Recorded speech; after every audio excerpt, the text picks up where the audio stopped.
Good evening. I'm delighted to host this very special event, a conversation with two truly great writers.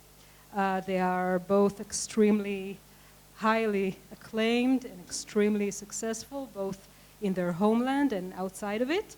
Lauren Groff,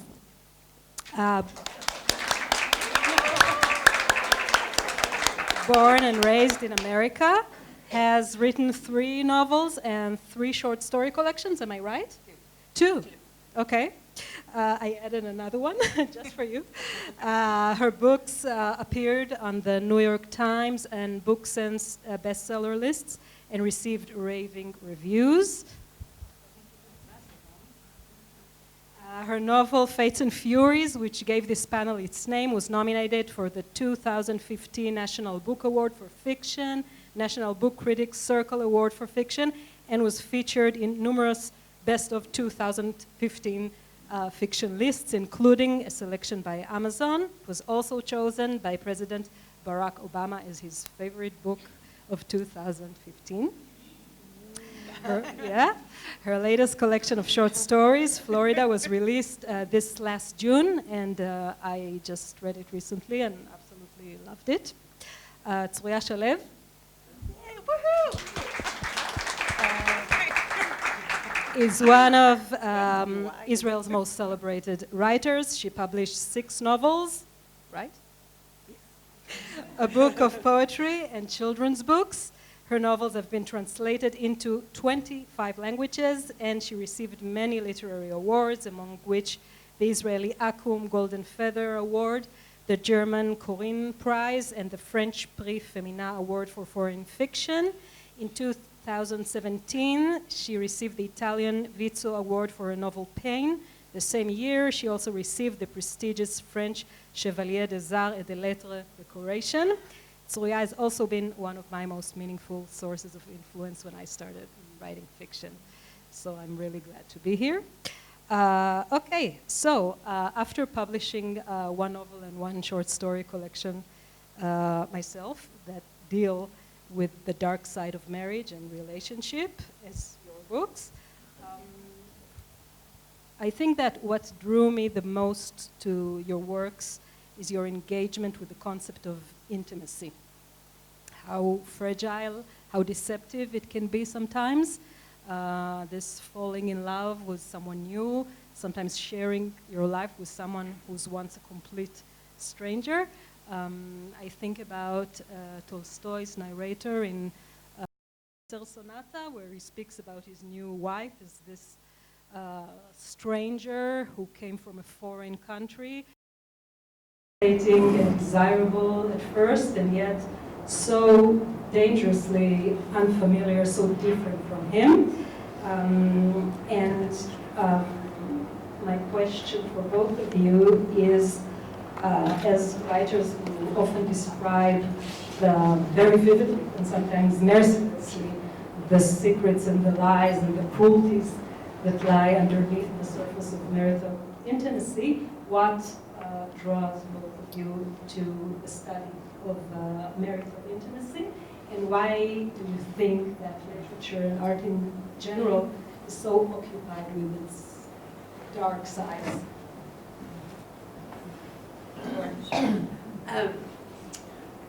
What's that? I'm happy to start, thank you. I was interested in the idea of marriage because it seems to me a utopian project in a lot of ways, and I'm very, very invested in utopian projects.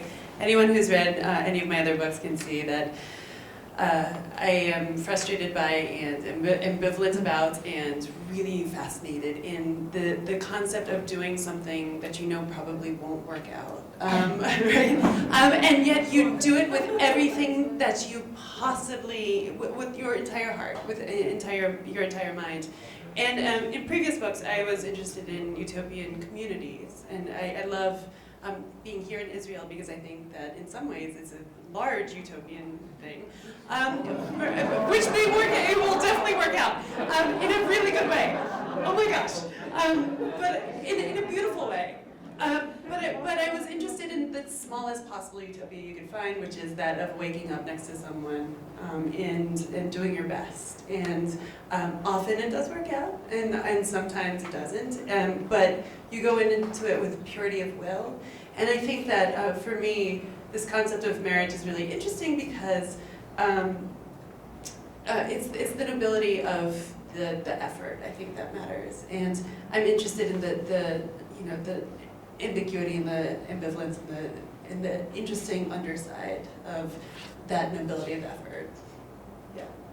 I'm so sorry if I offended you. I did not mean to at all. No, it was perfect. Can I just say that I'm full of joy and full of pride and honor to be here with Lauren Groff.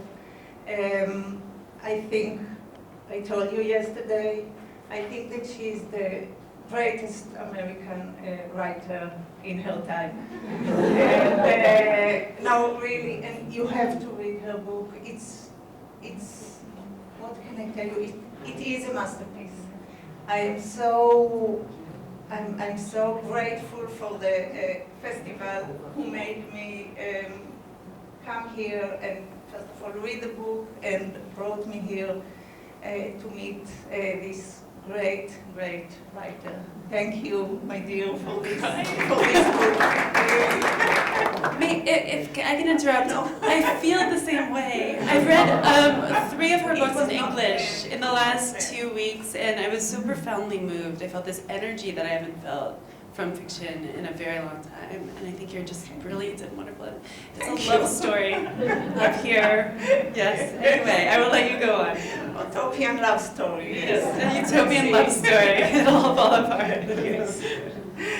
Well, what was the question? Okay, about marital life. Well, I can talk about it forever, but I will try just to say a few things. Well, first of all, I think that when we were children, when I was a child, I think that most of the books I've read dealt with ended with the marriage. I mean, the main, no, really, the main issue was the longing to find the right one, all the courting, all the hopes, the dreams. But then they got married, and we were left alone without any idea what will happen to them. And of course, when I grew up, I tried to find, and of course I have found different books that told us more about what's going on after this wonderful wedding and this. But then, yes, I realized as I grew up, for my own experience. I got married 3 times. So you're an expert. Yes, so I do believe in marriages. I can say. No, I heard Lauren in one of her brilliant interviews. You said that you don't really believe in this concept of marriage, but you are so happy in your own marriage.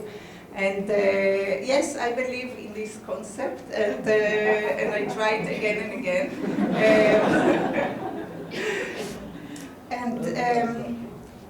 Well, I think that the intimacy is so, especially the intimacy in the smallest circle. Husband, wife, child. I think it brings all the frustrations and all the hopes and all the disappointments, and it's such a struggle. And I'm so fascinated by this issue of of marital life. And yes, I'm attracted to the dark side of it. I think I was always attracted to the dark side of life, even when I was a child and I was writing very childish poems about my cats and dogs that unfortunately passed away. And I think that the sorrow is more inspiring in many ways. But then again, when I read Lorraine's novel, I realized that happy marriage can be fascinating too. And I think this is one of your great achievements in this novel, that you try to describe a very passionate relationship, and still you make it so unique. And I think that you prove that Tolstoy was wrong. No, really, this famous quote that all the happy families are the same and only the miserable families are different from each other. I think that this story about this couple, you created such a unique couple, and I think it's a happy one. Mm-hmm. Passionate one, at least. I think yes. so. Oh, could I elaborate on something that she said? This is very beautiful thing that you said about the narratives that we were fed as children. Yeah. And I think that you're right, that the archetypal narrative of a female life does, when we look at the stories we've been given, it ends in marriage. I mean, Cinderella ends in marriage, right? Every Disney movie ends with the heroine being married. Even Jane Austen? Every Jane Austen book. And it's really interesting, because what that does to a developing girl is that it doesn't give her any other narratives to hitch her momentum to. And I live in the American South, which is a very conservative, very strange place. And I see this all the time, where these young girls dream of their weddings from the day that they're, able to dream. And then the wedding day comes, and then they're left with an entire 60 years of what now? Right? What happens now? How do I finish my story? And I think that's an impoverishing of a feminine experience that's so profound, and it's so terribly sad. And I do think that our job, and I see it in every one of your books that I've read so far, and I hope more will be published in English, is that our job is to explode these archetypes, these things that are happening below the surface of narrative as we see it in a lot of ways. And I saw, how do you pronounce it? Thera? I wanted to finish Thera today. I didn't quite finish it. I love it so much. But it's very much a story about marriage, right? And breaking up, coming back together. And I do see that the essential problem with the main character is that she can't actually see the forward narrative after the breakup of her first marriage. Would you agree? Yes, I do. Okay. Thank you. Lauren, yes.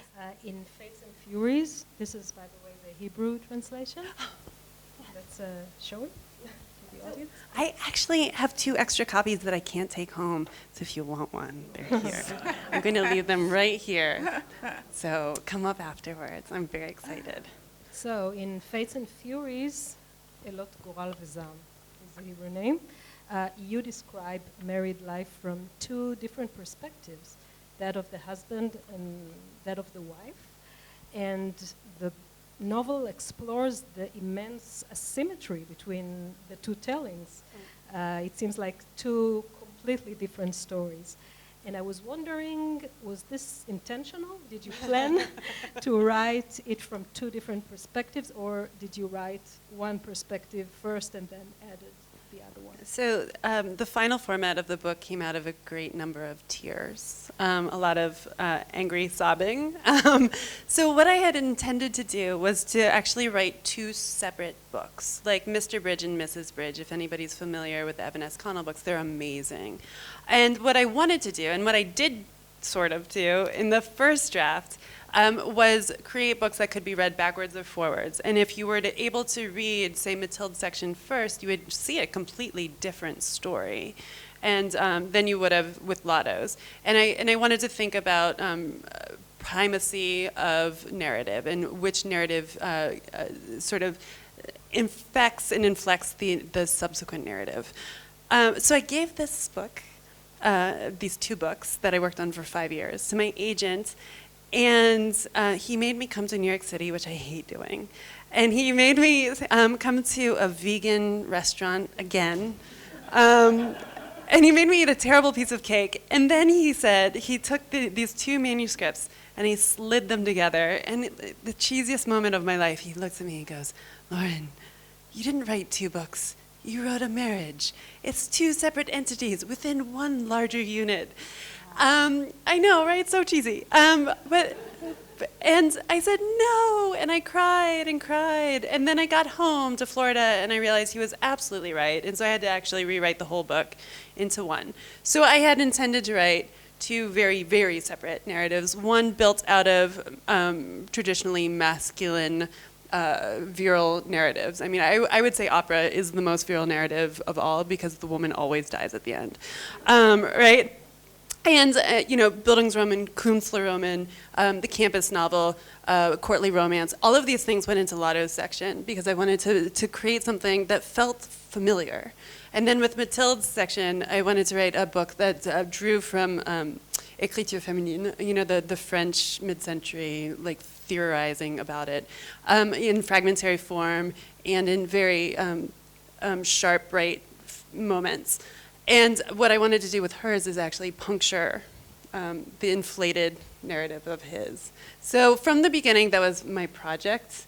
The project changed forms, as projects do, in a protean way, and it ended up being this book. So it was a long process. Yeah. 5 years. 5 years. Wow. Yeah, but I write things at the same time.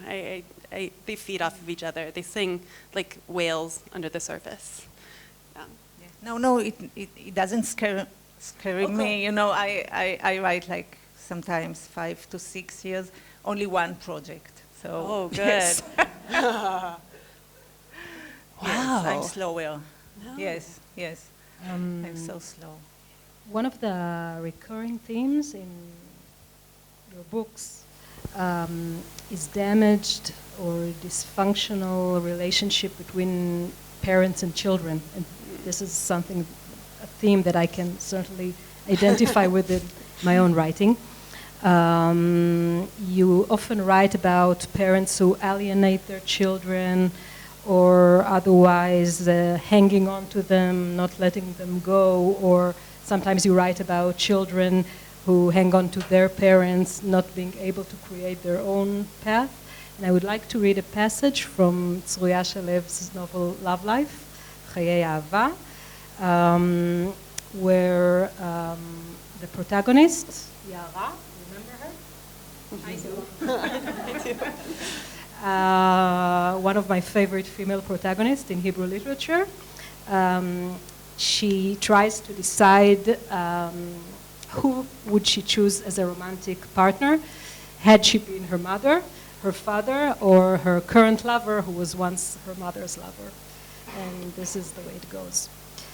I identified Arya easily, tall and black-haired with a broad smile exposing white teeth, a smile I didn't like, too confident, too arrogant, a little stupid in his arrogance. And next to him, a short, fair boy with a pale, almost spiritual smile, so different from that of his friend, and nevertheless, there was expectation in his face. The expectation of happiness, and the more I looked at him, the more difficult it was to part from him. And I wondered which of them I would have chosen if I had been alive then, if I had been my mother. So, Zeruya, do you feel that the question of blood relationship, the family you are born to versus the family you create for your own, is of significance in your writing? And let me just say that it has significance in your autobiography, since you come from a family of writers and at the same time created a family of writers when you married a writer. do you feel that this literary inheritance is a burden or a reward? Well, it's a difficult question.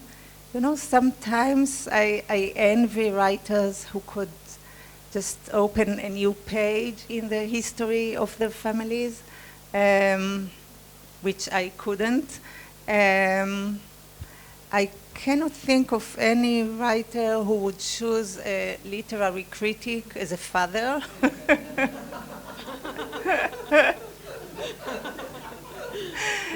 It was not easy. It was not easy at all. So in a few aspects, it is a burden, but of course, it is also, I mean, I think I was very privileged, you know, raising by parents who were very creative and who could teach me a lot about creation and about literature, and read me Agnon and Kafka since I was 3 years old, and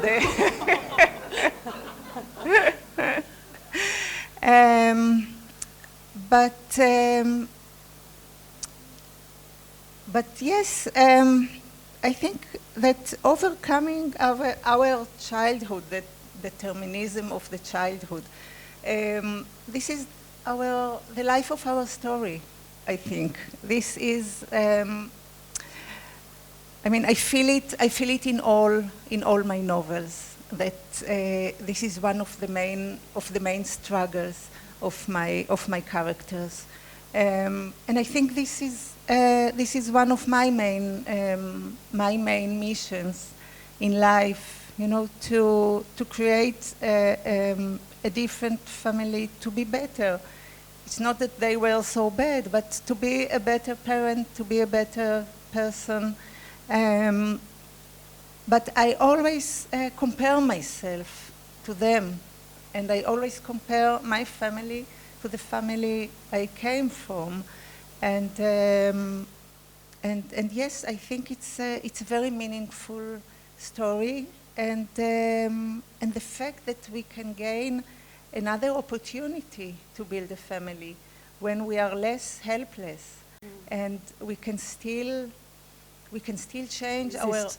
We can still resist. We can still Parents. resist, yes, and we can still build new life.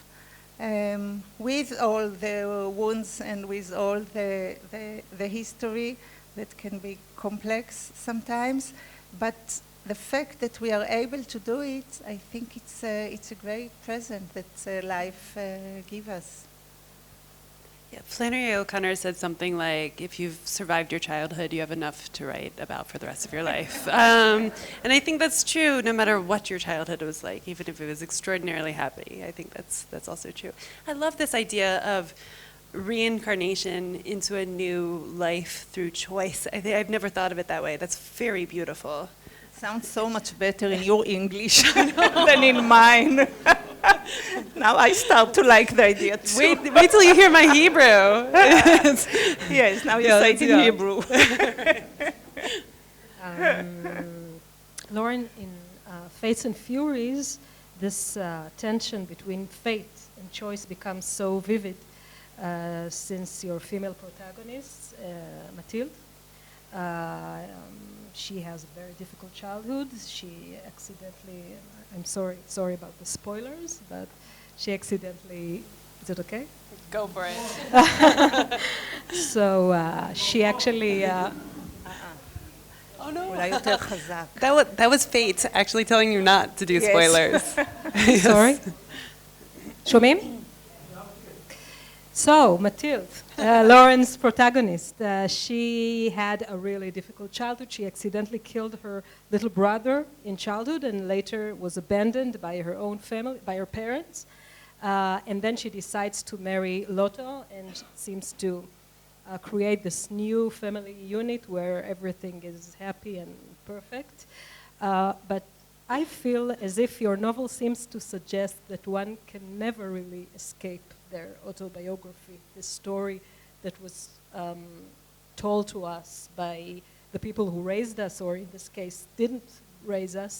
And also the title of the novel, Fates and Furies, evokes connotations of Greek mythology, right? I'm thinking about Sophocles, King Oedipus, and it seems to me that Mathilde, like Oedipus himself, discovers that she cannot overcome her fate. Mm-hmm. So what do you think about that?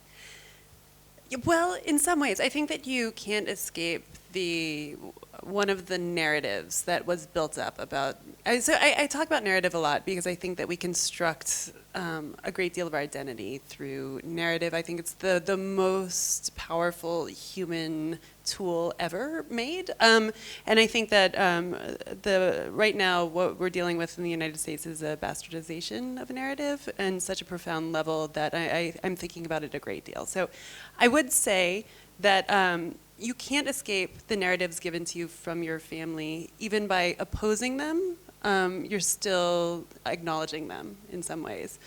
I think, in terms of the Greek mythology, I associate Mathilde with the Furies because I love them. I think that they're astonishing and wonderful, the kindly ones, which we call them if we don't want them to go after us. And in Lotto's sense, I think that he believes in fate because he is a beautiful, tall, wealthy white man. And so he just believes that he was fated to be given all of these things, and all the women around him have bent over backwards in order to make his life easy. He doesn't see the fact that it was all given to him. In terms of Mathilde, I think that she knows how much work goes into it, and I think that she feels this almost subterranean, earthquaking sense of anger that she doesn't acknowledge ever in her life. And it gives a very strange counterpoint melody to the surface story being told, and that to her and through her, I think, in some ways. So there's this underlying bubbling thing happening. And so I think for them, ideas of determinism and ideas of self-determinism are somewhat opposed, and they're dependent upon the character's psychology in a lot of ways too. Yeah. How difficult was it for both of you to write about family? Because it seems to me that even if it's not utterly autobiographical, people always assume that you write about your own family. My own mother, for instance, refused to read my second book because someone had told her that it was about her. And of course, since she refused to read it, our relationship became even more complicated and troubled. So do you find yourself in this dilemma? Do you try not to write intentionally about family members in order not to hurt their feelings, or do you find yourself being very careful about that? So if I can just answer, I had the same exact experience with my second book. I actually wrote a story based on the outlines of my mother's life, thinking that it was a love story, right? And that you would read it and feel the love, the profound love I have for her.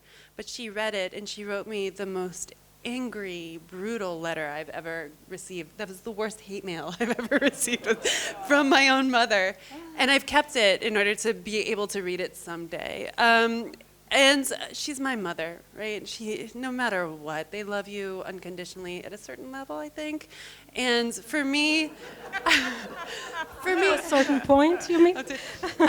And for me, she came back to me within 3 to 6 months when I told her I was pregnant with her first grandchild. That's the thing that got her back. But so since then I was burnt, and I knew that no matter what, someone's going to see themselves in your work. So with Fates and Furies, I actually put my husband in there in ways that only he would see.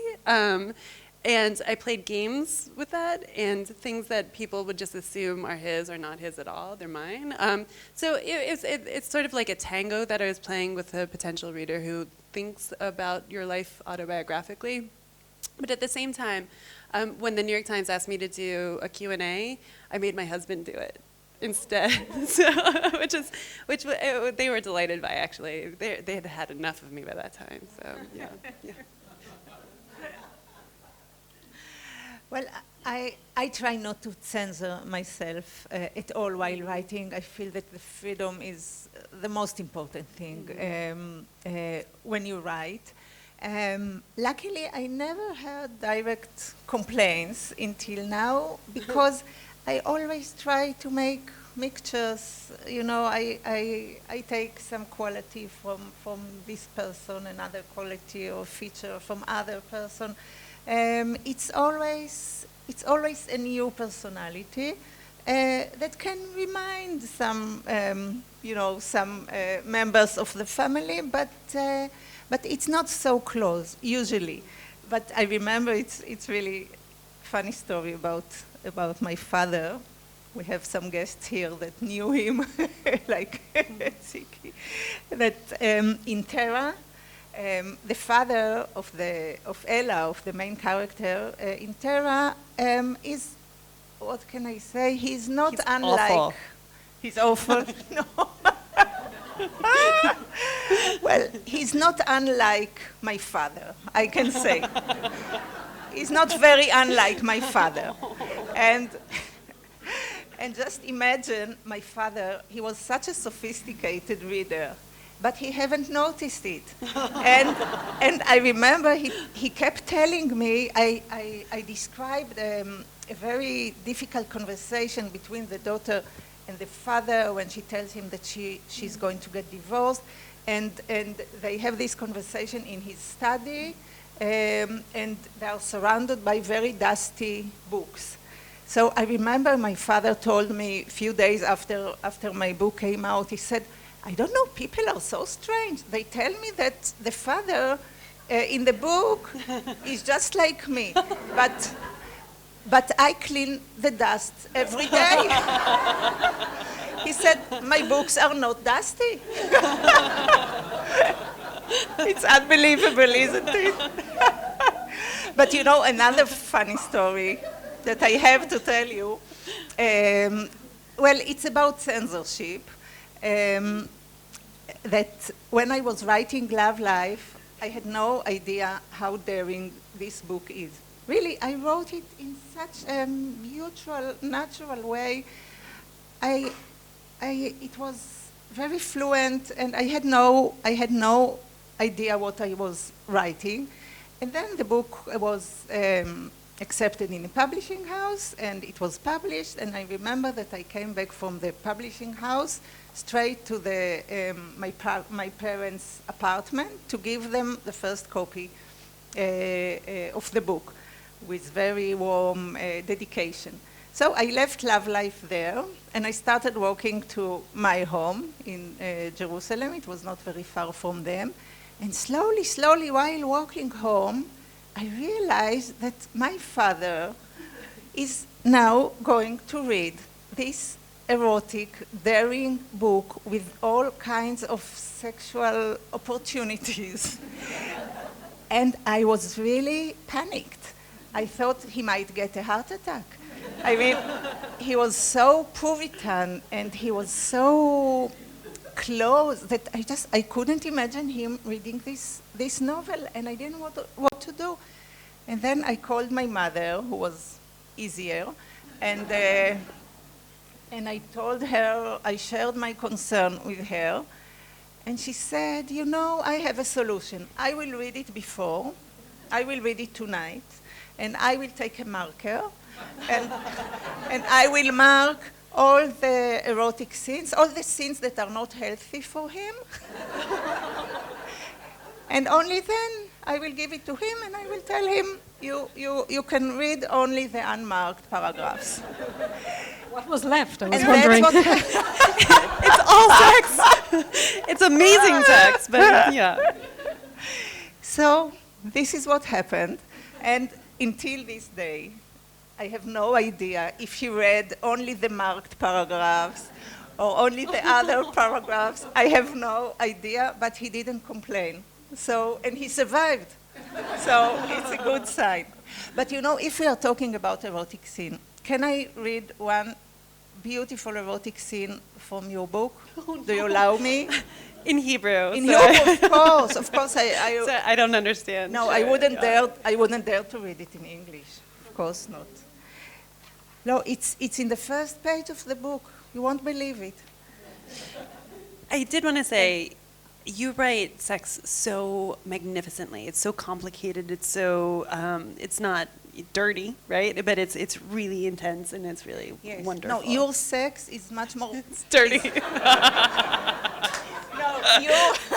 It's about power. No, your characters. Yes. Your characters. They have much more fun. They have a lot of fun. No, really. I think my characters, even when they make love, they suffer.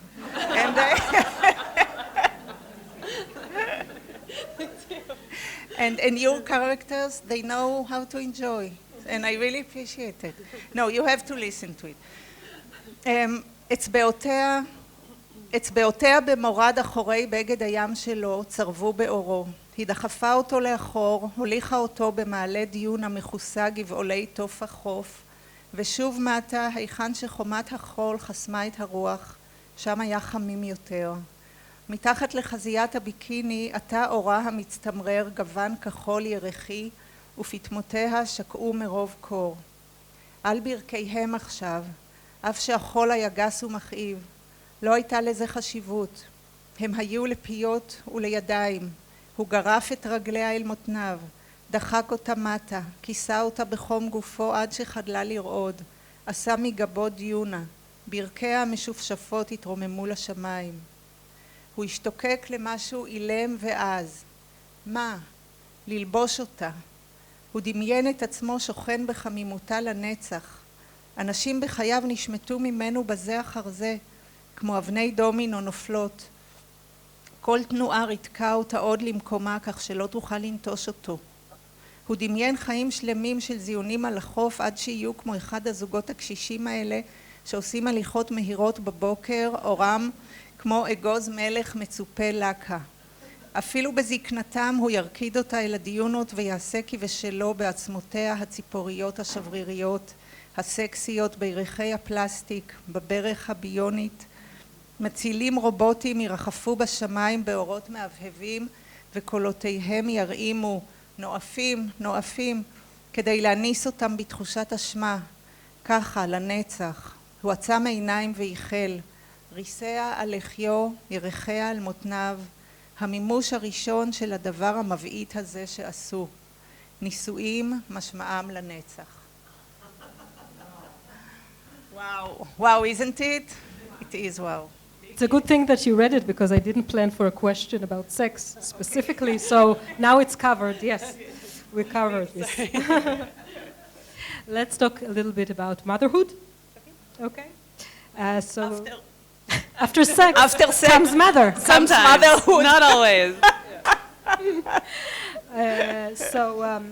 Both of you write about dysfunctional mothers, sometimes toxic mothers. Do you feel that, you also write about women who do not want to have children at all. Do you feel that as female writers it's our obligation to address the greatest taboo of all, which is the presumption that women are naturally born mothers? Go for it.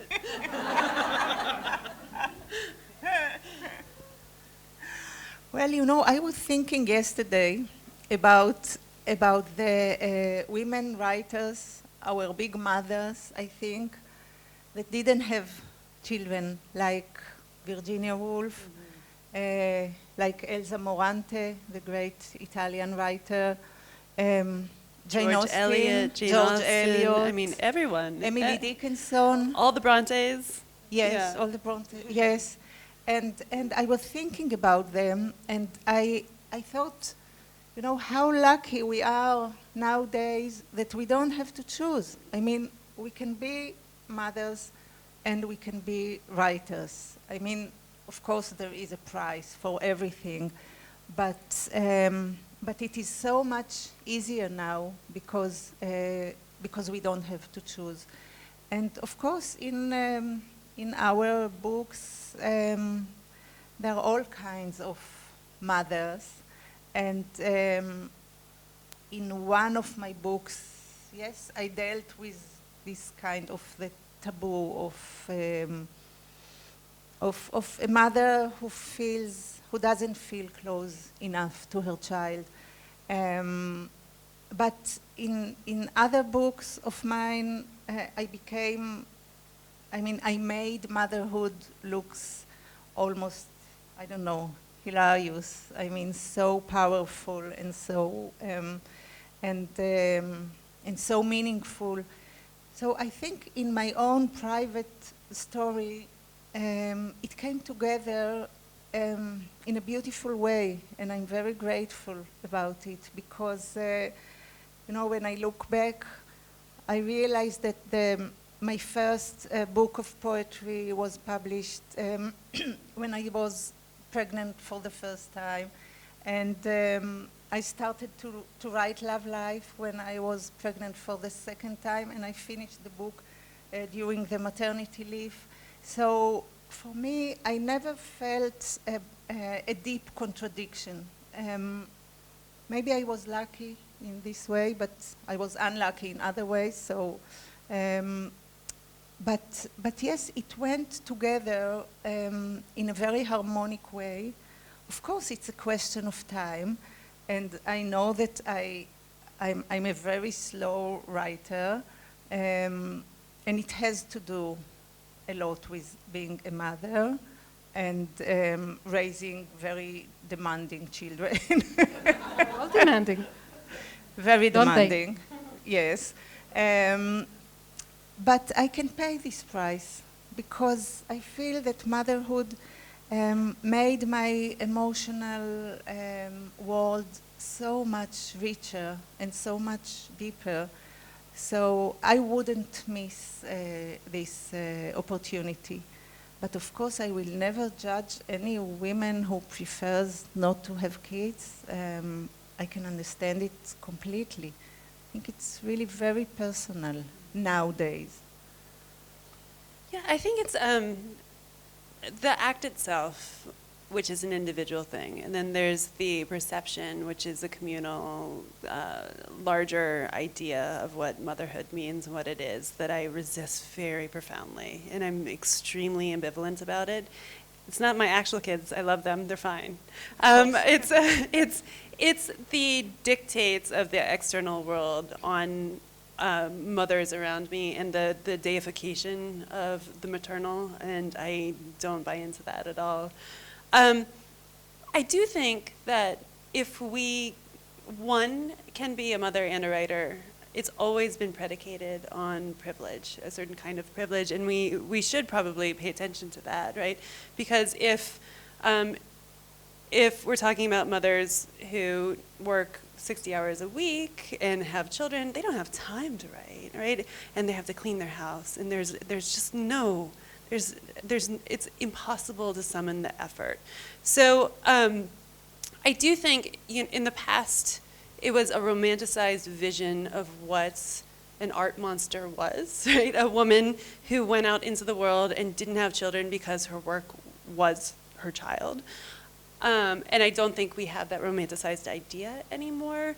But I do think that the women who are able to do it, like you, like me, like you, right, have a certain amount of privilege that allows us to do it. And we should probably pay attention to that also.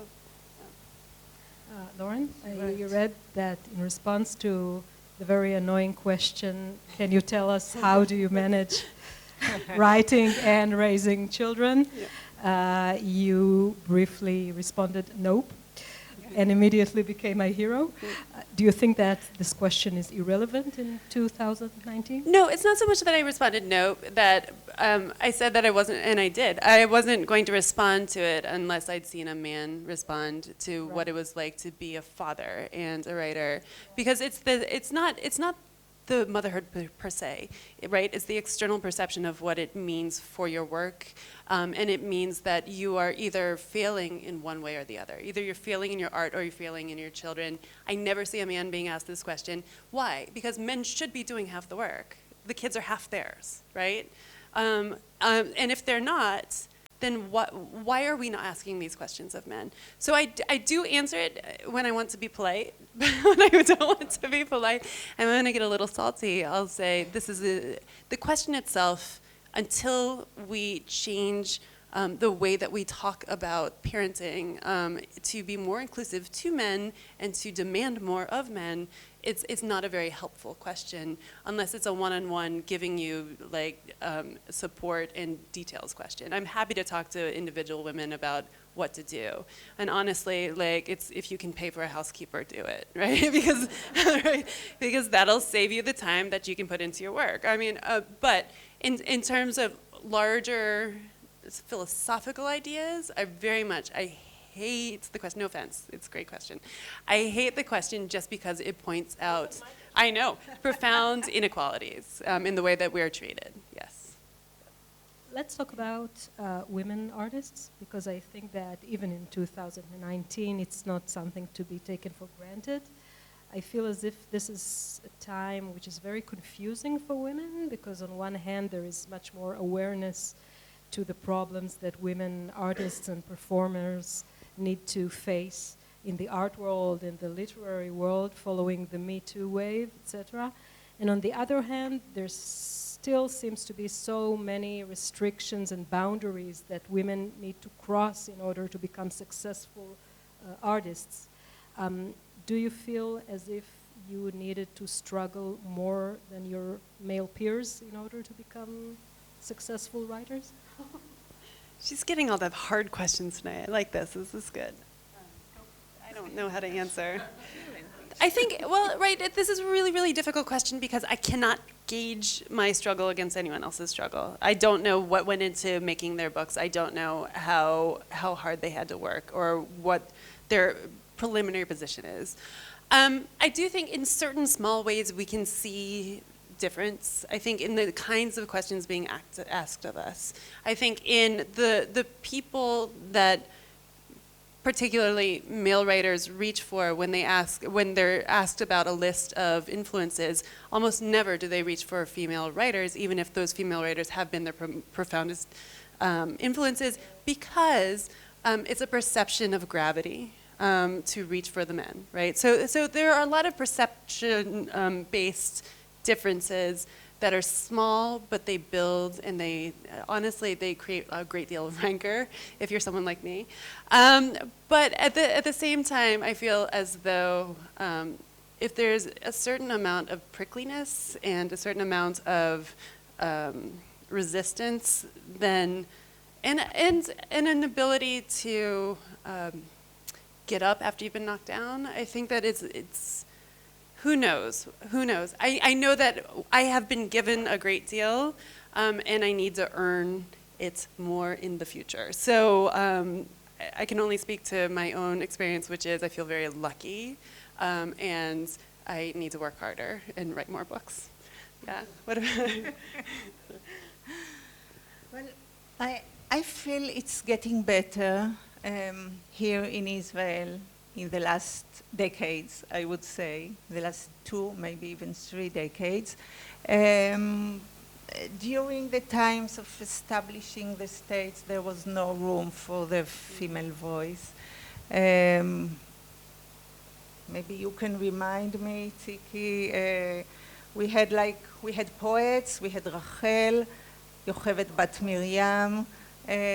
We didn't have important women writers.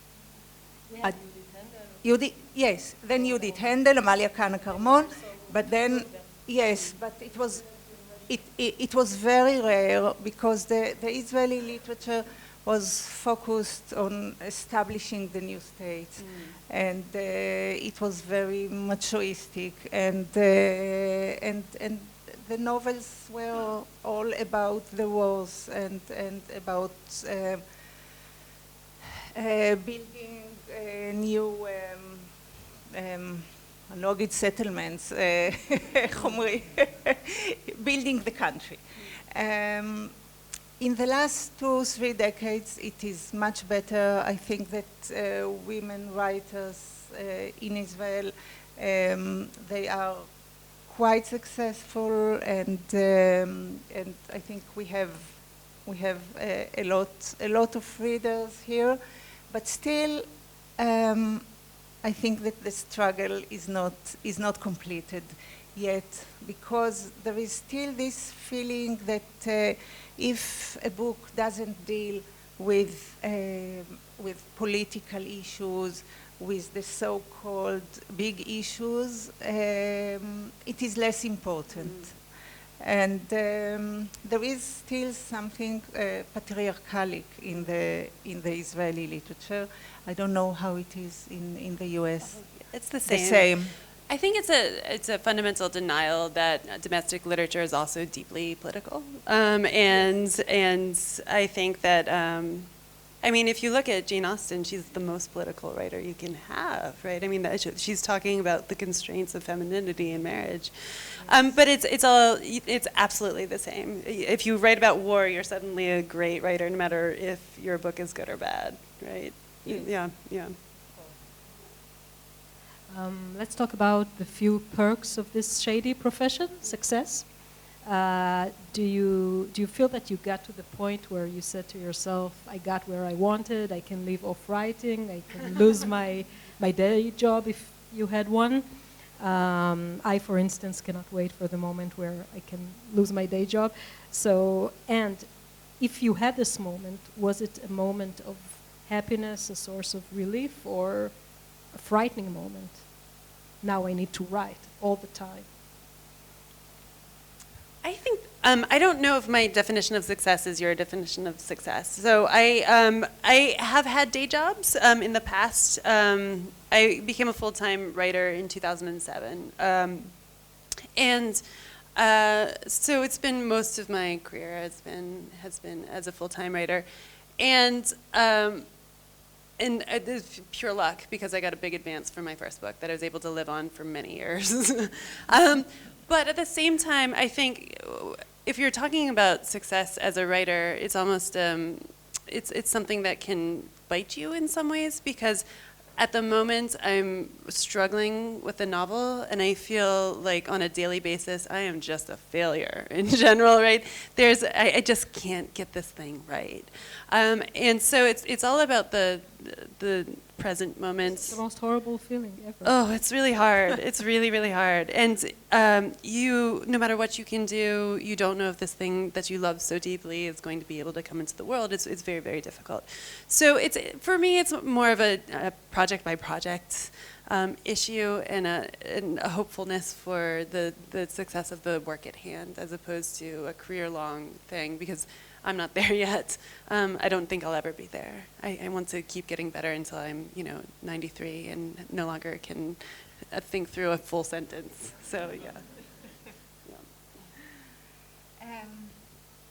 Well, my way was much longer than yours, I think. Although I come from a literary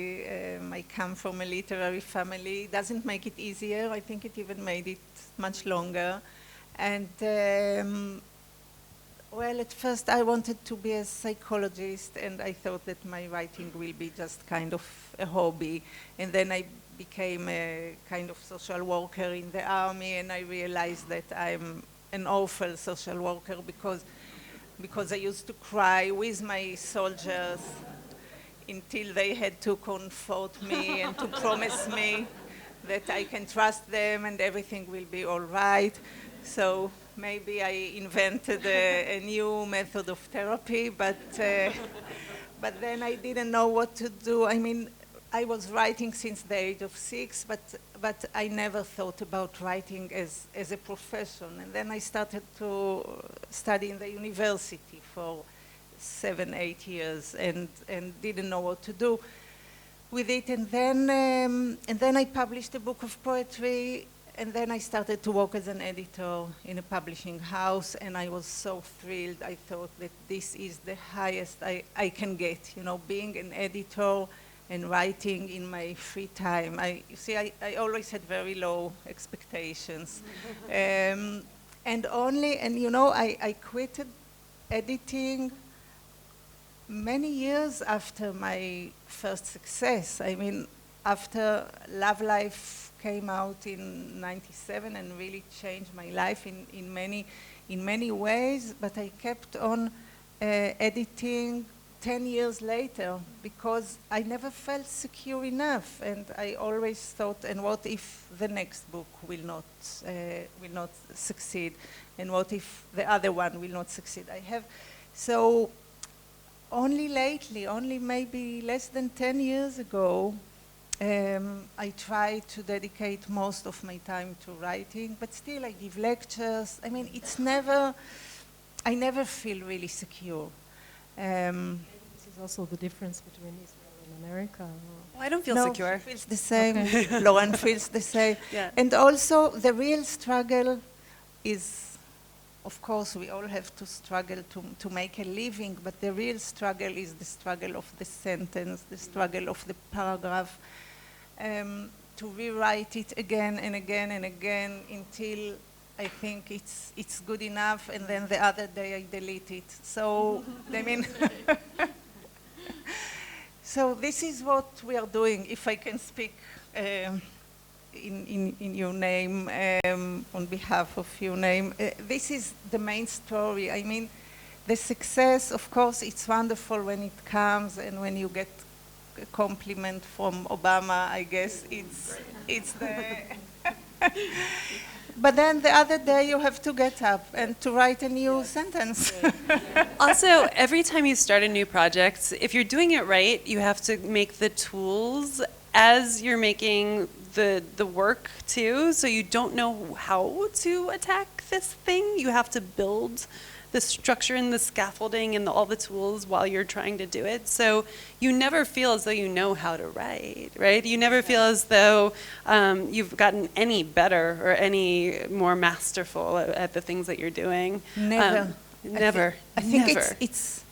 it's one of the only professions that you cannot get better with the years, or you don't know if you can get better with the years or with the experience. Sometimes it's the other way around. It's very tricky. It's kind of torture. I mean, it's it's joy. On the one hand, it's joy, and on the other hand, it's kind of torture. Yeah, but it's self-inflicted, so we only have ourselves to blame. Yes. They're telling me that our time is up. Oh, okay. So I would like to thank Zeruya, Shalev, and Lauren Groff. Thank you.